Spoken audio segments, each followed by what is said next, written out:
Hello friends इस topic में जानेंगे कि प्रतिकूल कब्जा मालिकाना हक को लेकर एक नए ऑर्डर्स के बारे में, जहां पे मेन फोकस जो है वो टाइम पर दिया गया है। ठीक है, प्रतिकूल कब्जा यानी कि साथियों एडवर्स पोजीशन। ठीक है, आपको मैं एक चीज़ आपको बता दूं, आपने कई वीडियोस में आपने कई बार सुना होगा कि जिसका ज़मीन पे मान लीजिए प्रतिकूल कब्जा होता है 12 वर्षों से अधिक मालिकाना हक उसको मिल जाता है। ठीक है, ऐसा आपने कई बार सुना होगा।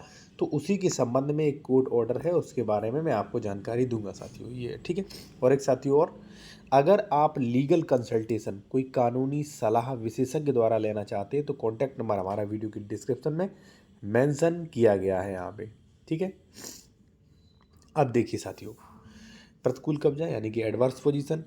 प्रतिकूल कब्जे के आधार पर आप मालिकाना हक के लिए केस भी कर सकते हैं। ये नियम जो है वो यूपीआरसी जो है धारा 144 और पहले यूपीजेडएलआर में 229 बी में ये नियम था।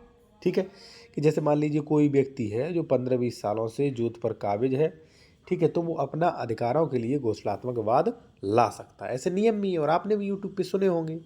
ठीक है, गूगल्स पे देखे होंगे, आपकी जानकारी में होगा। ठीक है, तो देखिए क्या कहा कोर्ट ने। घोषणात्मक वाद प्रतिकूल कब्जा। ठीक है, क्योंकि घोषणात्मक वाद के लिए आप केस ला सकते हैं। जैसे मान लीजिए 20-25 साल से प्रतिकूल कब्जा है तब। ठीक है, प्रश्न ये है कि वाद पत्र में उस विनिर्दिष्ट दिनांक का उल्लेख किया जाना चाहिए जिस पर प्रतिकूल कब्जा हुआ है।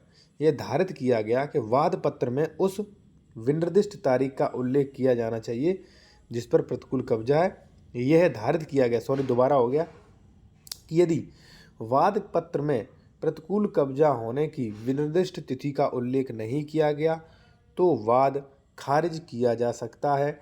यदि श्रेणी 9 में प्रतिकूल कब्जे की प्रविष्ट उत्तर प्रदेश भूमि लेख नियमावली में दी गई प्रक्रिया के अनुसार नहीं की गई है तो उस पर भरोसा नहीं किया जा सकता, उसे उपेक्षित यानी कि हटाया जा सकता है। ठीक है, ये जो ऑर्डर दिया गया ये दिया गया ईश्वर चंद बनाम board of revenue UP at Allahabad 2020। ठीक है, तो लेटेस्ट ही है ये।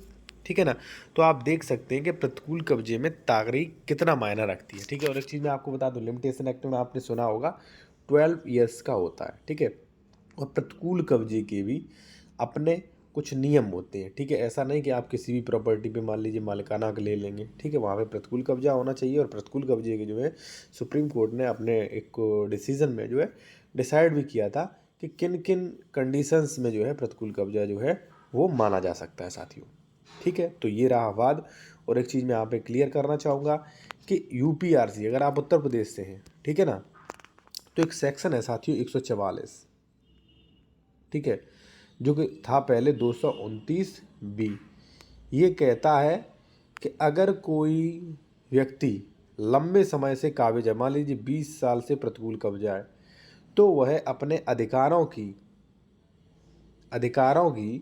घोषणा के लिए वाद ला सकता है।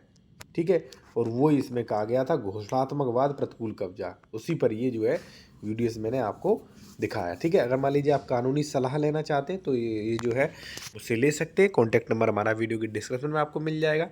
ठीक है, आप व्हाट्सएप पे मैसेज करिए, फीस बता दी जाएगी, फीस पे करके आप लीगल एडवाइस ले सकेंगे। या इस आदेश की पीडीएफ चाहिए तो आप पीडीएफ भी ले सकेंगे साथियों। धन्यवाद।